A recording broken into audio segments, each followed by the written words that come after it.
ಆತ್ಮೀಯ ಶಿಕ್ಷಕ ಸ್ಪರ್ಧಾರ್ಥಿಗಳೇ, ಈಗಾಗಲೇ ಗಣಕಯಂತ್ರದ ವಿಷಯಕ್ಕೆ ಸಂಬಂಧಪಟ್ಟಿರ್ತಕ್ಕಂಥ ಆನ್ಲೈನ್ ತರಗತಿಗಳು ಏನಾಗ್ತಾ ಇದ್ದಾವೆ, ಕಂಟಿನ್ಯೂ ಆಗಿ ನಡೀತಾ ಇದ್ದಾವೆ. ಇಲ್ಲಿಯವರೆಗೆ ಆಲ್ರೆಡಿ ಏನು 10 ವಿಡಿಯೋಗಳನ್ನು, ಇಟ್ ಮೀನ್ಸ್ ಪ್ರಶ್ನೆ ಪತ್ರಿಕೆಗಳ ವಿಶ್ಲೇಷಣೆಯನ್ನು ಆಲ್ರೆಡಿ ಏನು ಸನ್ರೈಸ್ ಕೋಚಿಂಗ್ ಸೆಂಟರ್ ಯೂಟ್ಯೂಬ್ ಚಾನಲಲ್ಲಿ ಏನಿದೆ ಆಲ್ರೆಡಿ ಅಪ್ಲೋಡ್ ಆಗಿದ್ದಾವ. ಸೊ ಇಲ್ಲಿವರೆಗೂ ಯಾರಾದರೂ ಆ ತರಗತಿಗಳನ್ನು ನೋಡಿಲ್ಲ ಅಂದ್ರೆ ಏನು ಚಾನಲನ್ನು ಸಬ್ಸ್ಕ್ರೈಬ್ ಮಾಡೋದರ ಮೂಲಕ ಏನು ಮಾಡ್ರಿ, ಆ ತರಗತಿಗಳನ್ನು ನೋಡಿಕೊಂಡು ವಾಪಸ್ ಈ ಕ್ಲಾಸನ್ನು ಕೇಳಿದ್ನಾಗ ಏನಾಗ್ತದ, ನಿಮಗೆ ವಿಷಯದ ಕನೆಕ್ಟ್ ಆಗ್ತದೆ ಎಂಬ ಏನು ನುಡಿ ನಮನದೊಂದಿಗೆ ಇರುವ ಭಾಗ್ಯವನ್ನು ನೆನೆದು ಬಾರನೆಂಬುದನ್ನು ಬಿಡು, ಇರುವ ಭಾಗ್ಯವನ್ನು ನೆನೆದು ಬಾರನೆಂಬುದನ್ನು ಬಿಡು, ಅರಿಶಕ್ಕಿದೆ ದಾರಿ ಅಂತಂದೇಳಿ ದೇವನಹಳ್ಳಿ ವೆಂಕಟರಮಣ ಗುಂಡಪ್ಪನವರು ಹೇಳ್ತಾರೆ. ಕನ್ನಡ ಸಾಹಿತ್ಯದ ಮಹಾನ್ ವ್ಯಕ್ತಿತ್ವ ಅವರು. ಸೊ ನಮ್ಮಲ್ಲಿ ಏನಿದೇನೋ ಅದಕ್ಕೆ ಅಷ್ಟೇ ಖುಷಿ ಪಡಬೇಕು. ಇಲ್ಲದ ವಿಷಯವನ್ನು ತೆಗೆದುಕೊಂಡು ಅದರ ಬಗ್ಗೆ ಯೋಚನೆ ಮಾಡೋದು ಅದು ಸರಿ ಅನಿಸೋದಿಲ್ಲ ಎಂಬ ಮಾತಿನಂತೆ ಇಂದಿನ ತರಗತಿಯನ್ನ ಪ್ರಾರಂಭನ ಮಾಡ್ತಾ ಇದ್ದೀನಿ. ಇದು ತರಗತಿ ಕ್ಲಾಸ್ 11 ಆಗಿರ್ತದ. ಪ್ರಶ್ನೆ ಪತ್ರಿಕೆಗಳ ವಿಶ್ಲೇಷಣೆ ಸಾಮಾನ್ಯ ಕಂಪ್ಯೂಟರ್ ಇದೇನಾಗಿರ್ತದ, ಕಂಪ್ಯೂಟರ್ ವಿಷಯಕ್ಕೆ ಸಂಬಂಧಪಟ್ಟಿರ್ತಕ್ಕಂಥ ಏನು ಪ್ರಶ್ನೆ ಪತ್ರಿಕೆ ವಿಶ್ಲೇಷಣಾ ತರಗತಿ ಆಗಿರ್ತದ. ಎಲ್ಲರಿಗೂ ಆಲ್ರೆಡಿ ಒಂದು 10 ಕ್ಲಾಸ್ ನೋಡಿದಂತ ಗೊತ್ತಿರ್ತದ. ಫಸ್ಟ್ ಪ್ರಶ್ನೆ ನೋಡ್ಕೊಂಡು ಆಯ್ಕೆಗಳನ್ನು ನೋಡ್ಕೊಂಡು ಉತ್ತರಗಳನ್ನು ನೋಡ್ಕೊಂಡು ಅದ್ರ ಥ್ರೂ ಏನು ಸ್ಕ್ರಿಪ್ಟ್ಗೆ ಹೋಗ್ತಕ್ಕಂಥ ಕಾರ್ಯವನ್ನ ಮಾಡ್ತಾ ಇದ್ದೀವಿ. ಮೊದಲನೇ ಪ್ರಶ್ನೆ, 1ನೇ ಪ್ರಶ್ನೆ, NEGP ವಿಸ್ತೀರ್ಣ ರೂಪ ಏನಂತ ಕೇಳಿದಾನ. NEGP ವಿಸ್ತೀರ್ಣ ರೂಪ ಕೇಳ್ತಾ ಹೋಗ್ತಾ ಇದ್ದಾನ. ಆಯ್ಕೆಯನ್ನ ಬರಿತಾ ಇದ್ದೀನಿ. ನ್ಯಾಷನಲ್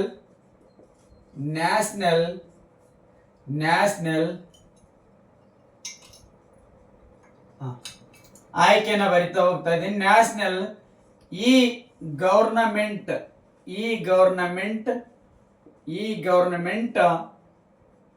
ಪ್ಲಾನ್ ಅಂತ ಹೇಳ್ತಾ ಇದ್ದಾನ. ನ್ಯಾಷನಲ್ ಇ ಗವರ್ನಮೆಂಟ್ ಪ್ಲಾನ್ ಅಂತ ಹೇಳ್ತಾ ಇದ್ದಾನ. ಆಯ್ಕೆ ಬಿ ಕೊಡ್ತಾ ಇದ್ದಾನ. National e governance national e governance plan ಅಂತ ಹೇಳ್ತಾ ಹೋಗ್ತಾ ಇದ್ದಾನ. ಆಯ್ಕೆ ಸಿ ಅನ್ನ ಕೊಡ್ತಾ ಇದ್ದಾನ. National national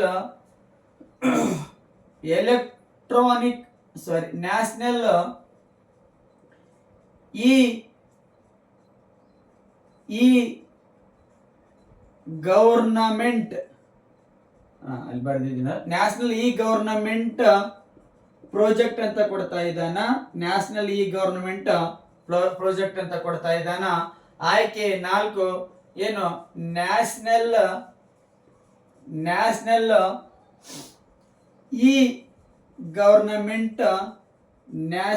E government process ಅಂತ ಕೊಡ್ತಾ ಇದ್ದಾನೆ. ನ್ಯಾಷನಲ್ ಇ ಗವರ್ನಮೆಂಟ್ ಪ್ರೋಸೆಸ್ ಅಂತ ಕೊಡ್ತಾ ಇದ್ದಾನ. NEGP ಯ ಫುಲ್ ಫಾರ್ಮ್ ಅನ್ನ ಕೇಳ್ತಾ ಇದ್ದಾನ, ಅಬ್ರಿವೇಷನ್ ಅನ್ನ ಕೇಳ್ತಾ ಇದ್ದಾನ. National E government plan, national e governance plan, national E government project, national E government process ಅಂತಂದೇಳಿ ಕೇಳ್ತಾ ಇದ್ದಾನ. KSET Karnataka state eligibility test ಏನು ಪ್ರಶ್ನೆ ಪತ್ರಿಕೆಯಲ್ಲಿ ಏನ್ ಮಾಡಿದ್ದ, ಇದನ್ನ ಕೇಳಿದ್ದ. ಇದು ಪ್ರಶ್ನೆ 1. ಇಲ್ಲಿ ಪ್ರಶ್ನೆ 2 ಆಗ್ತಾ ಇದ್ದೀನಿ. RTGS ಒಂದು ಸಮಯಕ್ಕೆ ಎಷ್ಟು ಹಣವನ್ನ ಏನು ಟ್ರಾನ್ಸ್ಫರ್ ಮಾಡಬಹುದಂತ ಕೇಳ್ತಾ ಇದ್ದಾನ. ಒಂದು ಸಮಯಕ್ಕೆ ಕನಿಷ್ಠ ಎಷ್ಟು ಹಣವನ್ನ ಟ್ರಾನ್ಸ್ಫರ್ ಮಾಡಬಹುದಂತ ಕೇಳ್ತಾ ಇದ್ದಾನ. ಆಯ್ಕೆ ಎ ಕೊಡ್ತಾ ಇದ್ದಾನ 1 ಲಕ್ಷ ರೂಪಾಯಿಯನ್ನ. ಆಯ್ಕೆ 1 ಲಕ್ಷ ರೂಪಾಯಿಯನ್ನ. ಆಯ್ಕೆ ಬಿ ಕೊಡ್ತಾ ಇದ್ದಾನ 50,000 ರೂಪಾಯಿಗಳನ್ನ. ಆಯ್ಕೆ ಸಿ ಕೊಡ್ತಾ ಹೋಗ್ತಾ ಇದ್ದಾನ 2 ಲಕ್ಷ ರೂಪಾಯಿಯನ್ನ. ಆಯ್ಕೆ ಡಿ ಕೊಡ್ತಾ ಇದ್ದಾನ ಮೇಲಿನ ಯಾವುದು ಅಲ್ಲ ಅಂದ್ರೆ ನನ್ ಆಫ್ ದಿ ಅಬವ್ ಅಂತ ಕೊಡ್ತಾ ಹೋಗ್ತದ. ಪ್ರಶ್ನೆ ಏನಂದ್ರ, ಈ RTGS ಏನಿದೆ ಅಲ್ರಿ, ಈ RTGS ಅಲ್ಲಿ ಒಂದು ಸಮಯಕ್ಕೆ ಹಣವನ್ನ ವರ್ಗಾವಣೆ ಮಾಡ್ತಕ್ಕಂಥ ಕನಿಷ್ಠ ಮಿತಿ ಎಷ್ಟಂತ ಕೇಳ್ತಾ ಇದ್ದಾನೆ. ಕ್ಲಿಯರ್ ಆಗಿ ಕನಿಷ್ಠ ಮಿತಿ ಅಂದ್ರೆ ಇದಕ್ಕಿಂತ ಕಡಿಮೆ ಹಣವನ್ನು ಟ್ರಾನ್ಸ್ಫರ್ ಮಾಡಕ್ ಬರಂಗಿಲ್ರಿ ನಮ್ಗೆ. ಸೊ ಇದು ಎರಡನೇ ಪ್ರಶ್ನೆ ಆಗಿರ್ತದ. ಮೂರನೇ ಪ್ರಶ್ನೆಯನ್ನ ಕೇಳ್ತಾ ಹೋಗ್ತಾ ಇದ್ದಾನ. ಮೂರನೇ ಪ್ರಶ್ನೆ, RTGS ನ ವಿಸ್ತೃತ ರೂಪ ಏನ? RTGS ನ ವಿಸ್ತೃತ ರೂಪ ಏನಂತ ಕೇಳ್ತಾ ಹೋಗ್ತಾ ಇದ್ದಾನ. ಆಯ್ಕೆ ಕೊಡ್ತಾ ಇದ್ದಾನ, ರಿಯಲ್ ಟೈಮ್ ಗ್ರಾಸ್ ಸೆಟಲ್ಮೆಂಟ್ ಅಂತ ಕೊಡ್ತಾ ಇದ್ದಾನ. Real time gross settlement. ಆಯ್ಕೆ ಬಿ ಕೊಡ್ತಾ ಇದ್ದಾನ, ರಿಯಲ್ ಟೈಮ್ ಗ್ರಾಫ್ಟ್ ಸೆಟಲ್ಮೆಂಟ್ ಅಂತ ಕೊಡ್ತಾ ಇದ್ದಾನ. ಆಯ್ಕೆ ಸಿ ಕೊಡ್ತಾ ಇದ್ದಾನ, ಏನು ರಿಯಲ್ ಟೈಮ್ ಗ್ರೌಂಡ್ ಸೆಟಲ್ಮೆಂಟ್ ಅಂತ ಕೊಡ್ತಾ ಇದ್ದಾನ. ರಿಯಲ್ ಟೈಮ್ ಗ್ರೌಂಡ್ ಸೆಟಲ್ಮೆಂಟ್ ಅಂತ ಕೊಡ್ತಾ ಇದ್ದಾನ. ಆಯ್ಕೆ ಡಿ ಕೊಡ್ತಾ ಇದ್ದಾನ, none of the above. RTGS full form ಅನ್ನ ತುಂಬಾ ಸಾರಿ ಪ್ರಶ್ನೆ ಪತ್ರಿಕೆಯಲ್ಲಿ ಕೇಳಿದಾನ. RTGS ಫುಲ್ ಫಾರ್ಮ್ ಏನಂತಂದೇಳಿ ತಿಳ್ಕೊಂಡಿರ್ಬೇಕ. ಅದಾದ ನಂತರದಲ್ಲಿ ನಾಲ್ಕನೇ ಪ್ರಶ್ನೆನ ಕೇಳ್ತಾ ಹೋಗ್ತಾ ಇದ್ದಾನ, ನೆಫ್ಟ್ ಮಾಡಬೇಕಾದಂತ ಸಂದರ್ಭದಲ್ಲಿ ಎಷ್ಟು ಅಮೌಂಟ್ ಅನ್ನ ಒಂದು ಸಮಯಕ್ಕೆ, ಇಲ್ಲಿ ಗರಿಷ್ಠ ಅಮೌಂಟ್ ಕೇಳ್ತಾ ಇದ್ದಾನೆ. ಕ್ಲಿಯರಾ? ಇಲ್ಲಿ RTGS ಅಲ್ಲಿ ಕನಿಷ್ಠ ಅಮೌಂಟ್ ಎಷ್ಟಂತ ಕೇಳಿದ್ದ, ಒಂದು ಸಮಯಕ್ಕೆ ವರ್ಗಾವಣೆ ಮಾಡಬಹುದಂತ ಕನಿಷ್ಠ ಅಮೌಂಟ್ RTGS ನಲ್ಲಿ ಎಷ್ಟಂತ ಕೇಳ್ತಾ ಇದ್ದಾನ. ಇಲ್ಲಿ ನೆಫ್ಟ್ ನಲ್ಲಿ ವರ್ಗಾವಣೆ ಮಾಡಬಹುದಾದ ಒಂದು ಸಮಯಕ್ಕೆ ಗರಿಷ್ಠ ಅಮೌಂಟ್ ಎಷ್ಟಂತ ಕೇಳ್ತಾ ಹೋಗ್ತಾ ಇದ್ದಾನ. ಆಯ್ಕೆ ಎ ಕೊಡ್ತಾ ಇದ್ದಾನ, 1,00,000 ರೂಪಾಯಿಗಳು. ಆಯ್ಕೆ ಬಿ ಕೊಡ್ತಾ ಇದ್ದಾನ, 2,00,000 ರೂಪಾಯಿಗಳು. ಆಯ್ಕೆ ಸಿ ಕೊಡ್ತಾ ಇದ್ದಾನ, 50,000 ರೂಪಾಯಿಗಳು. ಆಯ್ಕೆ ಡಿ ಕೊಡ್ತಾ ಇದ್ದಾನ, ಏನು ನನ್ ಆಫ್ ದಿ ಅಬೋ. ಈಗ ಸ್ವಲ್ಪ ಏನು ಆಲ್ರೆಡಿ ಓದಿದಂತ ಸ್ಪರ್ಧಾರ್ಥಿಗಳಿಗೆ ಗೊತ್ತಾಗ್ತಾ ಇದೆ ಏನ್ ಕ್ಲಾಸ್ ಅನ್ನ ಹೇಳ್ತಾ ಇದ್ದಾರೆ ಇವತ್ತು ದಿನದಲ್ಲಿ ಅಂತಂದ್ರೆ. ಈಸ್ ಇಟ್ ಕ್ಲಿಯರಾ? NEGP ಫುಲ್ ಫಾರ್ಮ್ ಅನ್ನ ಕೇಳ್ತಾ ಇದ್ದಾನ. RTGS ಫುಲ್ ಫಾರ್ಮ್, RTGS ನಲ್ಲಿ ಒಂದು ಸಮಯಕ್ಕೆ ಕಳಿಸಬಹುದಾದಂತ ಕನಿಷ್ಠ ಹಣ ಎಷ್ಟಂತ ಕೇಳ್ತಾ ಇದ್ದಾನ. RTGS ಫುಲ್ ಫಾರ್ಮ್ ಅನ್ನ ಕೇಳ್ತಾ ಇದ್ದಾನ. ನೆಫ್ಟ್ ಒಂದು ಸಮಯಕ್ಕೆ ಕಳಿಸಬಹುದಾದ ಗರಿಷ್ಠ ಹಣ ಎಷ್ಟಂತ ಕೇಳ್ತಾ ಇದ್ದಾನೆ. ಗರಿಷ್ಠ ಹಣ ಎಷ್ಟಂತ ಹೇಳಿ ಕೇಳ್ತಾ ಇದ್ದಾನ. ಸೊ ಆನ್ಸರ್ ನೀವು ಏನು ವಿಚಾರ ಮಾಡ್ಕೊಂಡಿದ್ದೀರಿ ಅಂತ ಹೇಳಿ ಅನ್ಕೊಳ್ತಾ ಇದ್ದೀನಿ. ಸೊ ನೀವು ಏನು ವಿಡಿಯೋನ ಇನ್ನು ಪಾಸ್ ಮಾಡಿ ಆನ್ಸರ್ ನ ಹಾಕ್ತಕ್ಕಂತ ಕೆಲಸ ಮಾಡ್ರಿ. ಕೇವಲ learning, it is a continuous process with communication between two persons like teacher and learners. ಏನು ಶಿಕ್ಷಕರು ಮತ್ತು ಕಲಿತಕ್ಕಂಥವ್ರ ಇಬ್ಬರ ಮಧ್ಯೆ ನಡೀತಕ್ಕಂಥ ಪ್ರೋಸೆಸ್ಸಿಂಗ್ ನಾವೇನಂತ ಕರಿತೀವಿ, ಲರ್ನಿಂಗ್ ಅಂತ ಹೇಳಿ ಕರಿತೀವಿ. ಇದು ಲರ್ನಿಂಗ್ ಒಂದೇ ವೇಲಿ ಹೋದ್ರೆ ಏನೋ ಅರ್ಥ ಆಗಂಗಿಲ್ರಿ. ನಾವಿಲ್ಲಿ ಬರಿತಾ ಇದೀವಿ ಅಂದ್ರ ನೀವು ಅಲ್ಲಿ ಏನ್ ಮಾಡ್ಬೇಕಾಗ್ತದ, ಬರಿಬೇಕಾಗ್ತದ. ಎಷ್ಟೋ ಜನರು ಏನ್ ಮಾಡ್ತಾ ಇದ್ರು, ಮೋಟಿವೇಶನ್ ಕ್ಲಾಸ್ ಅಂತ ಮಾಡ್ತಾ ಇರ್ತಾರೆ. Is it right? ಅದು ಕೆಲವೊಂದಿಷ್ಟು ತರಗತಿಯಲ್ಲಿ ಮೋಟಿವೇಶನ್ ಜಾಸ್ತಿ ಆಗ್ತದೆ. ನಾ ಯಾಕೆ ಪದೇ ನಿಮ್ಗೆ ಹೇಳ್ತಾ ಇಲ್ಲ ಅಂತಂದ್ರೆ, ಆಲ್ಮೋಸ್ಟ್ ಅಲ್ಲಿ ಎಲ್ಲರೂ ಸ್ಪರ್ಧಾತ್ಮಕ ಪರೀಕ್ಷೆಗಳಲ್ಲಿ ಬರ್ತಾ ಇದ್ದೀರಿ. ಇಟ್ ಮೀನ್ಸ್ ಸ್ಪರ್ಧಾತ್ಮಕ ಪರೀಕ್ಷೆಗಳನ್ನು ಎದುರಿಸ್ತಾ ಇದ್ದೀರಿ ಅಂದ್ರ ಆಲ್ರೆಡಿ ನೀವೇನಾಗಿರ್ತೀರಿ, ಏನು ಉನ್ನತ ಮಟ್ಟದ ಒಂದು ಮಾನಸಿಕ ಅಸ್ವಸ್ಥತೆಯನ್ನ, ಏನು ಮಾನಸಿಕ ಮಟ್ಟವನ್ನ ನೀವು ಬೆಳೆಸ್ಕೊಂಡಿರ್ತೀರಿ. ಕ್ಲಿಯರ್? ಅದನ್ನ ಪದೇ ಹೇಳೋದು ಅವಶ್ಯಕತೆ ಇರಂಗಿಲ್ಲ, ನೀವೆಲ್ಲರೂ ಬರ್ಕೋಬೇಕಾಗ್ತದೆ. ಆನ್ಸರ್ ಅನ್ನ ಕೊಡ್ತಾ ಹೋಗ್ತಾ ಇದ್ದೀನಿ. NEGP ಫುಲ್ ಫಾರ್ಮ್ ಅನ್ನ ಕೇಳ್ತಾ ಇದ್ದಾನ. ನ್ಯಾಷನಲ್ ಗವರ್ನಮೆಂಟ್ ಪ್ಲಾನ್ ಅಂತ ಕೊಡ್ತಾ ಇದ್ದಾನ, ಒಂದನೇ ಆಯ್ಕೆ. ಎರಡನೇದ್ದು ನ್ಯಾಷನಲ್ ಗವರ್ನೆನ್ಸ್ ಪ್ಲಾನ್ ಅಂತ ಕೊಡ್ತಾ ಇದ್ದಾನ. ಇದು ಹಿಂಗಂದ್ರೆ ನ್ಯಾಷನಲ್ ಅಂತ ಅನ್ಕೋಬೇಕ್ರಿ. ನ್ಯಾಷನಲ್ ಗವರ್ನೆನ್ಸ್ ಪ್ಲಾನ್ ಅಂತ ಕೊಡ್ತಾ ಇದ್ದಾನ. ನ್ಯಾಷನಲ್ ಗವರ್ನಮೆಂಟ್ ಪ್ರಾಜೆಕ್ಟ್ ಅಂತ ಕೊಡ್ತಾ ಇದ್ದಾನ. ನ್ಯಾಷನಲ್ ಗವರ್ನಮೆಂಟ್ ಪ್ರೋಸೆಸ್ ಅಂತ ಕೊಡ್ತಾ ಇದ್ದಾನ. ಆಯ್ಕೆ ಆಲ್ಮೋಸ್ಟ್ ಆಲ್ ತುಂಬಾ ಜನರಿಗೆ ಗೊತ್ತಿರ್ತಂತ ಹೇಳಿ ಅನ್ಕೊಳ್ತಾ ಇದ್ದೇನೆ. ಇದು national governance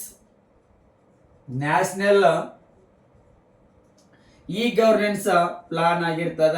national governance plan ಆಗಿರ್ತದ. ಗವರ್ಮೆಂಟ್ ಅಲ್ರಿ, ಮತ್ತೆ ನ್ಯಾಷನಲ್ ಗವರ್ಮೆಂಟ್ ಪ್ಲಾನ್ ಅಲ್ಲ, ನ್ಯಾಷನಲ್ ಗವರ್ನೆನ್ಸ್ ಪ್ಲಾನ್ ಸರಿಯಾದ ಉತ್ತರ ಆಗಿರ್ತದ.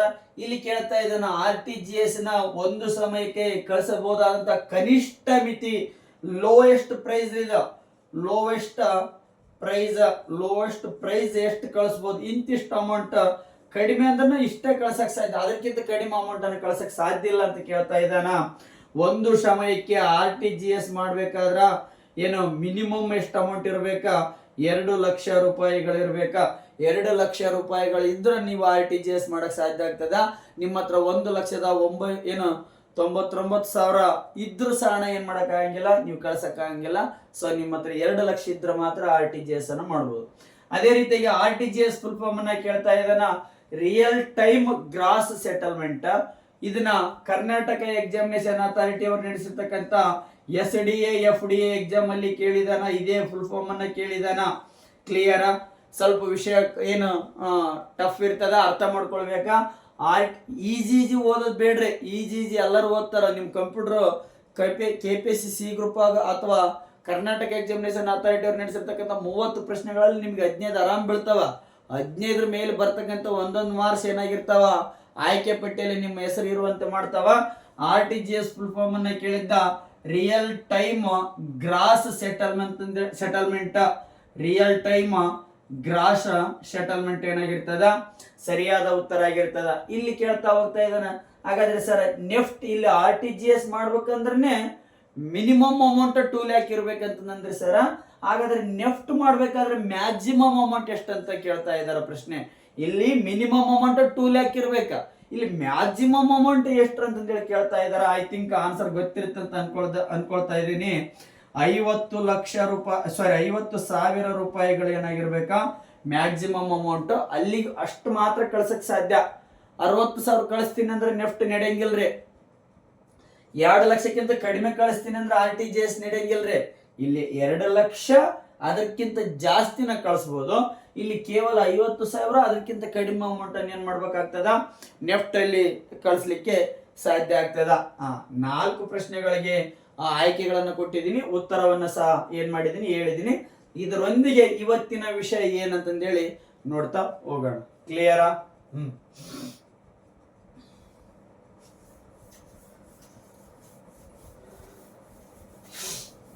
ಆಲ್ಮೋಸ್ಟ್ ಆಲ್ ಸ್ಪರ್ಧಾರ್ಥಿಗಳಿಗೆ ಗೊತ್ತಾಗಿರ್ತದ ಏನು ಆನ್ಸರ್. ಇವತ್ತಿನ ಕಾನ್ಸೆಪ್ಟ್ ಯಾವ್ದಂತಂದ್ರೆ ಇ ಗವರ್ನೆನ್ಸ್ ಪ್ರಾಜೆಕ್ಟ್ ಅಂತಂದೇಳಿ, ಇ ಗವರ್ನೆನ್ಸ್ ಪ್ರಾಜೆಕ್ಟ್ ಅಂತಂದೇಳಿ ನೋಡ್ತಾ ಇದೀವಿ. ಏನು ಕಾನ್ಸೆಪ್ಟ್ ಅನ್ನ, ಏನು ಸರ್ಕಾರದ ಆಡಳಿತದ ಯೋಜನೆಗಳಂತಂದೇಳಿ, ಸರ್ಕಾರದ ಆಡಳಿತದ ಯೋಜನೆಗಳು, ಎಸ್ಪೆಷಲಿ ಈ ಆಡಳಿತ ಅಂತ ಅದನ್ನು ಕರೆಯಬಹುದು. ಈ ಆಡಳಿತ ಸರ್ ಏನ್ರಿ ಈ ಆಡಳಿತ ಅಂದ್ರ? ಸೊ ಆಲ್ಮೋಸ್ಟ್ ಆಲ್ ಏನ್ GK ಪೇಪರ್ ಬರೀತಕ್ಕಂಥ ಸ್ಪರ್ಧಾರ್ಥಿಗಳಿಗೆ ಇದ್ರ ಬಗ್ಗೆ ಕಾನ್ಸೆಪ್ಟ್ ಗೊತ್ತಿರ್ತದ. ಸರಿ ಈ ಆಡಳಿತ ಅಂದ್ರೆ ಏನಂತಂದೇಳಿ ನಿಮ್ಗೆ ಏನಾಗ್ತದ, ಪ್ರಶ್ನೆ ಬರ್ತದ. ಸಪೋಸು ಇಲ್ಲಿ ಏನಿದೆ, ಒಂದು ಗೌರ್ಮೆಂಟ್ ಇದೆ, ಗವರ್ನಮೆಂಟ್ ಇಸ್ ದೇರ್. ಇಲ್ಲಿ ಒಂದು ಸರ್ಕಾರ ಇದೆ, ಸರ್ಕಾರ ಏನ್ ಮಾಡ್ತಾ ಇದೆ, ಯೋಜನೆಗಳನ್ನ ಜಾರಿಗೆ ತರ್ತಾ ಇದೆ. ಸರ್ಕಾರ ಏನ್ ಮಾಡ್ತಾ ಇದೆ, ಯೋಜನೆಗಳನ್ನ ಜಾರಿಗೆ ತರ್ತಾ ಇದೆ. ಈ ಯೋಜನೆಗಳು ಯಾರಿಗೋಸ್ಕರ ತರ್ತಾ ಇದೆ ಅಂದ್ರೆ ಜನರಿಗೋಸ್ಕರ ಏನ್ ಮಾಡ್ತಾ ಇದೆ, ಜಾರಿಗೆ ತರ್ತಾ ಇದೆ. ಆದರೆ ಸರ್ಕಾರ ತಂದಿರತಕ್ಕಂತ ಎಲ್ಲಾ ಯೋಜನೆಗಳನ್ನ ಒಂದೇ ಸಮಯಕ್ಕೆ ಜನರಿಗೆ ಏನ್ ಮಾಡಕ್ ಆಗಂಗಿಲ್ಲ, ಮುಟ್ಸಕ್ ಆಗಂಗಿಲ್ಲ. ಸೊ ಹಾಗಾಗಿ ಇವೆರಡರ ಮಧ್ಯದಲ್ಲಿ ಏನ್ ಮಾಡಿದಾರ, ಎಲೆಕ್ಟ್ರಾನಿಕ್ ಡಿವೈಸ್ ಗಳನ್ನ ಇಟ್ಟಿದಾರ. ಈ ಎಲೆಕ್ಟ್ರಾನಿಕ್ ಡಿವೈಸ್ಗಳ ಮೂಲಕ ಈ ಯೋಜನೆಗಳನ್ನ ಜನರಿಗೆ ತಲುಪಿಸುವಂತ ಮಾಡ್ತಾರ. ಅದಕ್ಕೆ ನಾವೇನಂತ ಕರಿತಾ ಇದೀವಿ ಅಂದ್ರ ಈ ಆಡಳಿತ ಅಂತಂದ ಹೇಳಿ ಕರಿತಾ ಹೋಗ್ತಾ ಇದೀವಿ. ಈ ಆಡಳಿತ ಇಂಗ್ಲಿಷ್ ಅಲ್ಲಿ ಈ ಗವರ್ನೆನ್ಸ್ ಅಂತಂದೇಳಿ ಕರಿತಾ ಇರ್ತದೆ. ಇನ್ನೊಮ್ಮೆ ಹೇಳ್ತಾ ಇದ್ದೀನಿ, ಒಂದು ಸರ್ಕಾರ ಇರ್ತದ, ಆ ಸರ್ಕಾರ ಒಂದು ಯೋಜನೆಗಳನ್ನ ಜಾರಿಗೆ ತಂದಿರ್ತದ. ಆ ಯೋಜನೆಗಳು ಜನರಿಗೋಸ್ಕರ ಜಾರಿಗೆ ತಂದಿರ್ತದ. ಆ ಯೋಜನೆಗಳ ಫಲಗಳನ್ನ ಜನರಿಗೆ ಮುಟ್ಟಿಸ್ಬೇಕಾಗಿರ್ತದ. ಸೊ ಇಲ್ಲಿ ಮಧ್ಯದಲ್ಲಿ ಏನ್ ಮಾಡ್ತಾ ಇದ್ದಾರೆ, ಒಂದೇ ಸಮಯಕ್ಕೆ ಎಲ್ಲಾ ಯೋಜನೆಗಳನ್ನ ಎಲ್ಲಾ ಜನರಿಗೆ ಒಂದೇ ಸಮಯಕ್ಕೆ ಮುಟ್ಟಿಸ್ಲಿಕ್ಕೆ ಆಗಂಗಿಲ್ಲ. ಸೊ ಹಾಗಾಗಿ ಇಲ್ಲಿ ಎಲೆಕ್ಟ್ರಾನಿಕ್ ಡಿವೈಸ್ ಗಳನ್ನ ಕನೆಕ್ಟ್ ಮಾಡಿದಾರ. ಎಲೆಕ್ಟ್ರಾನಿಕ್ ಡಿವೈಸ್ ಗಳ ಮೂಲಕ ಯೋಜನೆಯ ಲಾಭಗಳನ್ನ ಜನರಿಗೆ ತಿಳಿಸ್ತಾರ.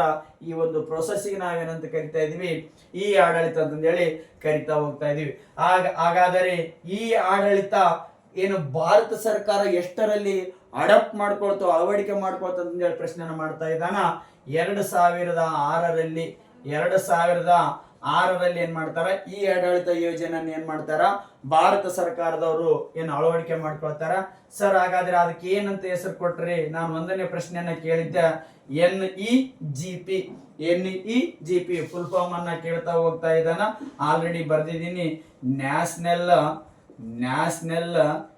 E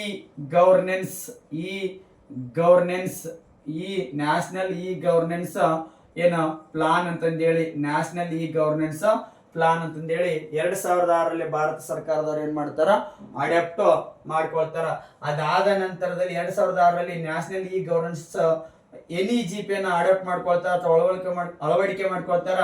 national e governance plan ಅಂತ ಹಾಕ್ಬೇಕಾದ್ರೆ ಫುಲ್ ಫಾರ್ಮ್ ಅನ್ನು ಕೇಳಿದಂತ ಸಂದರ್ಭದಲ್ಲಿ ಅದಾದ ನಂತರದಲ್ಲಿ ಹಾಗಾದ್ರೆ ಇದನ್ನ ನಿರ್ವಹಣೆ ಮಾಡತಕ್ಕಂತ ಒಂದು ಡಿಪಾರ್ಟ್ಮೆಂಟ್ ಯಾವ್ದಂತ 2025ರ ಕೆಸೆಟ್ ಏನು GK ಪೇಪರ್ ಅಲ್ಲಿ ಇದೇ ಪ್ರಶ್ನೆ ಬಂದಿದೆ. ಯಾರಾದ್ರೂ 2025ರ ಕೆಸೆಟ್ ಪರೀಕ್ಷೆಯನ್ನು ಬರೆದಂತವ್ರಿಗೆ ಗೊತ್ತಿರ್ತದ. ಏನಂತ ಕೇಳಿದ್ನಂದ್ರ DIET ಫುಲ್ ಫಾರ್ಮ್ ಅನ್ನ ಕೇಳಿದ್ದ. DIET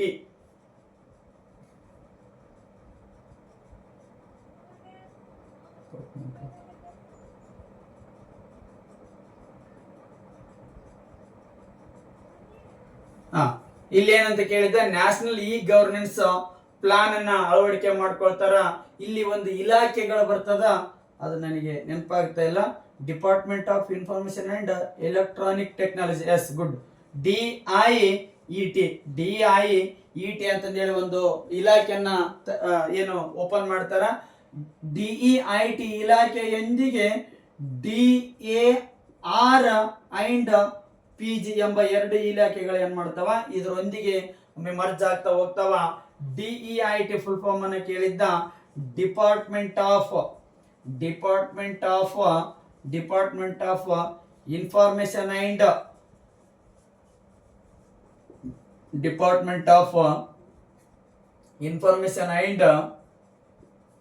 ಎಲೆಕ್ಟ್ರಾನಿಕ್ ಟೆಕ್ನಾಲಜಿ ಎಂಬ ಒಂದು ಇಲಾಖೆಯೊಂದಿಗೆ department of information and electronic ಟೆಕ್ನಾಲಜಿಯೊಂದಿಗೆ ಮತ್ತೆ 2 ಇಲಾಖೆಗಳನ್ನು ಸೇರಿಸ್ತಾ ಹೋಗ್ತಾ ಇದ್ದಾನ. ಅದರ ಫುಲ್ ಫಾರ್ಮ್ ಏನಂತಂದು ಹೇಳಿ ಬಂದ ಸಂದರ್ಭದಲ್ಲಿ DAR department of administrative reforms ಅಂತೇಳಿ, ಡಿಪಾರ್ಟ್ಮೆಂಟ್ ಆಫ್ ಅಡ್ಮಿನಿಸ್ಟ್ರೇಟಿವ್ ರಿಫಾರ್ಮ್ಸ್ ಅಂತಂದೇಳಿ. ಅಂಡ್ ಇಲ್ಲಿ PG ಅಂತ ಇದೆ, ಇನ್ನು department of information and electronic technology ಇದು ಒಂದು ಇಲಾಖೆ. ಇದರೊಂದಿಗೆ ಡಿಪಾರ್ಟ್ಮೆಂಟ್ ಆಫ್ ಅಡ್ಮಿನಿಸ್ಟ್ರೇಟಿವ್ ರಿಫಾರ್ಮ್ಸ್ ಅಂತೇಳಿ ಅದರೊಂದಿಗೆ ಹಾಗೂ ಏನು PG ಅಂತ ಇದೆ. PG ಅಂದ್ರ ಪಬ್ಲಿಕ್ ಗವರ್ನೆನ್ಸ್ ಅಲ್ಲ, ಇಲ್ಲಿ ಜಿ ಬಂದದ್ನಾಗ ಗವರ್ನೆನ್ಸ್ ಅಲ್ಲ, ಗ್ರೀವ್ನೆಸಸ್, GRIVENCS ಗ್ರೀವ್ನೆಸಸ್ ಇದರ ಫುಲ್ ಫಾರ್ಮ್ ಆಗಿರ್ತದ. So department of information and electronic technology ಎಂಬ ಇಲಾಖೆಯೊಂದಿಗೆ DAR ಮತ್ತು PG ಎಂಬ 2 ಇಲಾಖೆಗಳು ಏನ್ ಮಾಡ್ತಾವ, ಸೇರ್ಕೊಳ್ತಾ ಹೋಗ್ತಾವ. Department of administrative reforms and public grievances ಅಂತಂದೇಳಿ ಈ 3 ಇಲಾಖೆಗಳು ಸೇರ್ಕೊಂಡು ಏನ್ ಮಾಡ್ತಾವ, 2006ರಲ್ಲಿ ನ್ಯಾಷನಲ್ ಇ ಗವರ್ನೆನ್ಸ್ ಪ್ಲಾನ್ ಅನ್ನ ಜಾರಿಗೆ ತರ್ತಾವ. ಸೊ ಇದಿಷ್ಟು ಇಂಪಾರ್ಟೆಂಟ್. NEGP ಫುಲ್ ಫಾರ್ಮ್ ಅನ್ನ ಕೇಳ್ತಾ, national e governance plan project ಅಲ್ಲ, ನ್ಯಾಷನಲ್ ಇ ಗವರ್ನೆನ್ಸ್ ಪ್ಲಾನ್ ಅಂತ ಹಾಕ್ಬೇಕಾಗ್ತದ. DIET ಇವುಗಳನ್ನು ನಡೆಸ್ತಕ್ಕಂಥ ಇಲಾಖೆಗಳು ಯಾವಂದ್ರ department of information and electronic technology, ಅದರೊಂದಿಗೆ department of administrative reforms and public grievance ಎಂಬ 2 ಇಲಾಖೆಗಳು 3 ಇಲಾಖೆಗಳು ಸೇರ್ಕೊಂಡು ಏನ್ ಮಾಡ್ತಾವ, ನ್ಯಾಷನಲ್ ಇ ಗವರ್ನೆನ್ಸ್ ಪ್ಲಾನ್ ಅನ್ನ ಜಾರಿಗೆ ತಂದಿರ್ತಾವ. ಸರ್ ಓಕೆ ಸರ್, ಇದಾದ ನಂತರದಲ್ಲಿ ಇದು ಇಂಟ್ರಡಕ್ಷನ್ ಆಫ್ ಇ ಆಡಳಿತ, ಇ ಗವರ್ನೆನ್ಸ್ ಇದೇನಾಗಿರ್ತದ, ಪರಿಚಯ ಆಗಿರ್ತದ. ಇದ್ರ ಮೇಲೆ ಏನಾಗ್ತಾವ, ಕಂಪಲ್ಸರಿ ಇದರದ್ದು ಫುಲ್ ಫಾರ್ಮ್ ಅನ್ನ ಕೇಳ್ತಾನ, ಇದರ ಫುಲ್ ಫಾರ್ಮ್ ಅನ್ನ ಕೇಳ್ತಾನ, ಇದರ ಫುಲ್ ಫಾರ್ಮ್ ಅನ್ನ ಕೇಳ್ತಾನ. ಡಿಪಾರ್ಟ್ಮೆಂಟ್ ಆಫ್ ಅಡ್ಮಿನಿಸ್ಟ್ರೇಟಿವ್ ರಿಫಾರ್ಮ್ಸ್ ತುಂಬಾ ಸಾರಿ ಪ್ರಶ್ನೆಯನ್ನ ಕೇಳಿದಾನ. ಇದಾದ ನಂತರದಲ್ಲಿ ಅದರ ಒಂದೊಂದು ಪರಿಚಯವನ್ನು ನೋಡ್ಕೊಂಡ್ವಿ. ಪರಿಚಯ ಆದ ನಂತರದಲ್ಲಿ ಏನ್ ಬರ್ತದ್ರಿ ಸರ್ ಕಾನ್ಸೆಪ್ಟ್ ಅನ್ನೋ ಸಂದರ್ಭದಲ್ಲಿ ಅಲ್ಲಿ 2ನೇ ಪ್ರಶ್ನೆಯನ್ನ ಕೇಳ್ತಾ ಹೋಗಿದ್ದೆ ನಾನು. ಏನು RTGS ನಲ್ಲಿ ಏನು ಗರಿಷ್ಠ ಅಮೌಂಟ್ ಎಷ್ಟಂತ ಕೇಳಿದ್ದೆ. RTGS ಟೋಟಲ್ ಇದಾದ ನಂತರದಲ್ಲಿ ಮೊಬೈಲ್ ಟೆಕ್ನಾಲಜಿಗಳಂತ ಬರ್ತಾವ. ಏನು ಮೊಬೈಲ್ ಟೆಕ್ನಾಲಜಿಗಳು, ಬ್ಯಾಂಕಿಂಗ್ ಸಿಸ್ಟಮ್, ಈ ರೀತಿಯಾಗಿ ಪ್ರಶ್ನೆ ಬರ್ತಾ ಹೋಗ್ತಾ ಇದಾವ. 1ನೇ ಕಾನ್ಸೆಪ್ಟ್ ಡಿಸ್ಕಸ್ ಮಾಡಬೇಕಾದಂತ ಸಂದರ್ಭದಲ್ಲಿ RTGS ನೀವೇನಾದ್ರೂ ಏನು ಸಡನ್ಲಿ ಅಮೌಂಟ್ ಟ್ರಾನ್ಸ್ಫರ್ ಮಾಡಬೇಕಾದಂತ ಸಂದರ್ಭದಲ್ಲಿ ನೀವು RTGS ಮಾಡ್ತಾ ಇರ್ತೀರಿ ಬ್ಯಾಂಕಿಂಗ್ ಅಲ್ಲಿ. ಗೊತ್ತಿದ್ದವ್ರಿಗೆ ಇದರ ಫುಲ್ ಫಾರ್ಮ್ ಅನ್ನು ತುಂಬಾ ಸಾರಿ ಕೇಳ್ತಾ ಹೋಗಿದ್ದಾನ. ರಿಯಲ್ ಟೈಮ್ ಗ್ರಾಸ್ ಸೆಟಲ್ಮೆಂಟ್,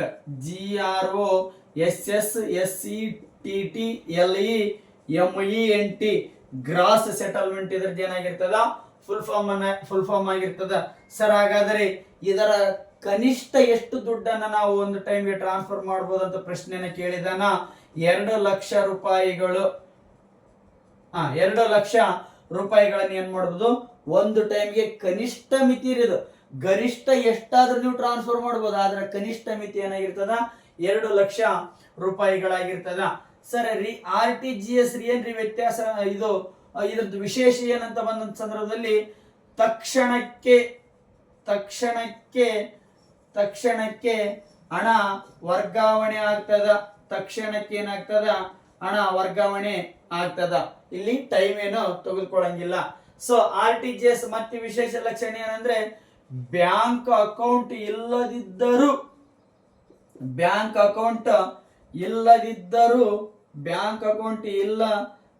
ಏನ್ ಮಾಡಬಹುದು, ಹಣವನ್ನ ಕಳಿಸಬಹುದು.